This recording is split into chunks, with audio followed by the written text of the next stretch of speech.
बारे में बढ़ते हैं आगे, बात करते हैं मौसम की। उत्तर भारत के कई राज्यों में शीतलहर के साथ तापमान में गिरावट दर्ज की गई है।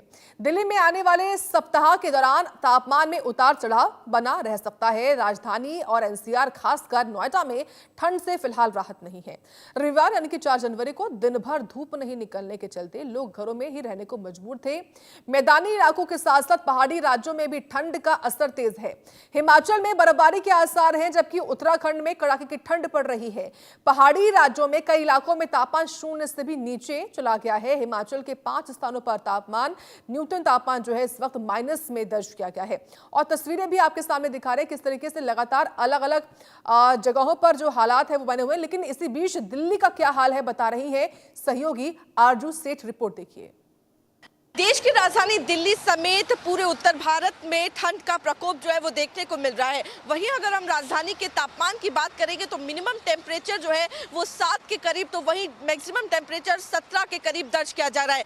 इस वक्त मेरी मौजूदगी I2 पर है। तस्वीरें यहाँ से दिखाएंगे। सुबह का वक्त है और देखिए किस तरीके से हालात जो है वो बने हुए हैं।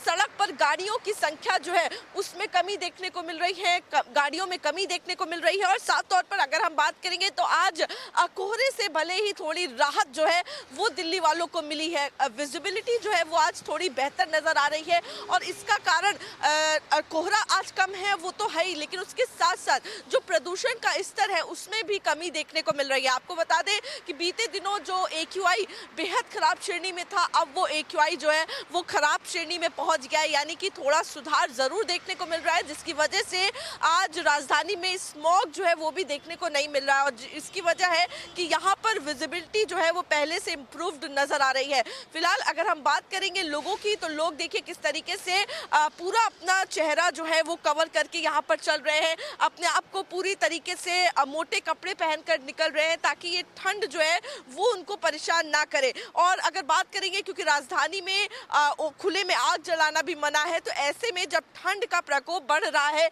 तो लोगों को भी काफी ज्यादा दिक्कतें हो रही हैं। ऐसे में सरकार ने जो शेल्टर्स हैं वो बनाए हुए हैं ताकि लोगों को इस ठंड में उनकी सर के ऊपर छत मिल सके और उनको इस ठंड से निजात जो है वो भी दिलवाई जा सके। मैं आरजू सेठ, कैमरा पर्सन अंकुश के साथ, इंडिया न्यूज दिल्ली। लगातार ठंड का प्रकोप है वो जारी है। कहीं ना कहीं शीतलहर की वजह से लोगों को घर से निकलना दुर्भर हो गया है। लोग कहीं ना कहीं परेशान होते दिखाई दे रहे हैं। मैं अभी बलरामपुर जिले के वाड़फनगर नगर पंचायत में हूँ। यहाँ पर देखिए अलाव का व्यवस्था तो जरूर बना दिया गया है, लेकिन कहीं ना कहीं लोग जो है वो परेशान होते दिखाई दे रहे हैं। मेरे साथ एक गाँव के ही रहने वाले व्यक्ति हैं। सर ये बताइए, इतना ठंडा पड़ रहा है, लोग कहीं ना कहीं परेशान होते दिखाई दे रहे हैं, लोग अपने घर में दुबक के रहे हैं, क्या लोगों के लिए संदेश देना चाहेंगे? नहीं, घर में दुबकने का जरूरत नहीं है, थोड़ा सावधानी बरतिए, है ना, ठंड से बचिए। अभी शीतलहर लगभग 10 दिनों तक, जैसा मौसम विभाग का अनुमान है, 10 दिनों तक रहेगा और उसके बाद फिर ये धीरे धीरे वातावरण गर्म हो जाएगा। तो 10 दिनों तक आपको सबको सावधानी बरतनी है ना। अच्छे से रहिए, स्वेटर पहनिए, टोपी पहनिए। अलाव का व्यवस्था नगर पंचायत के द्वारा जगह जगह किया गया है, आप ठंड से बचने के लिए उसका भी उपयोग कर सकते हैं और थोड़ी सावधानी। अनुमान लगाया जा रहा है कि अभी आने वाला कुछ दिनों में ठंड का प्रकोप और शीतलहर ज्यादा पड़ने वाली है, क्या कहेंगे? क्योंकि एक कोहरा का भी यहाँ पे प्रकोप देखने को मिलता है, तो लोगों को किस तरह से आप समझाइश देंगे, किस तरह से बताएंगे? हाँ, कोहरे के लिए मैं ये बोल रहा हूँ आप लोगों को कि जितने भी बाइक चलाते हैं वो सारे लोग RTO के जो नियम है उसके तहत हेलमेट पहनना अनिवार्य है। उस हेलमेट पहने और उससे उनकी सुरक्षा होगी। लाइट जला के चलें गाड़ी का, ताकि सामने वाले को भी पता चल जाए कि सामने से कोई गाड़ी आ रही है और दुर्घटना से बचें। वो सारे प्रयास करें जो RTO के द्वारा आपको बताया जाता है ना, अवेयरनेस फैलाया जाता है। अभी पुलिस विभाग के द्वारा भी अवेयर किया जा रहा है लोगों को, है ना। बिल्कुल तो आपने सही कहा। देखिए गांव के जो ग्रामीण है किस तरह से जागरूकता यहाँ पे इनके दिखाई दे रहा है। मेरे साथ और कुछ लोग भी हैं, उनसे जानने का प्रयास करेंगे। भाई साहब, छोटे छोटे बच्चे जो है स्कूल जाने के लिए कतराते हैं, इसलिए कि शीतलहर का प्रकोप यहाँ पे जारी है। जी, ठंड को देखते हुए सभी को तो डर लगता है ठंड से, और बचना चाहिए हमें ठंड से।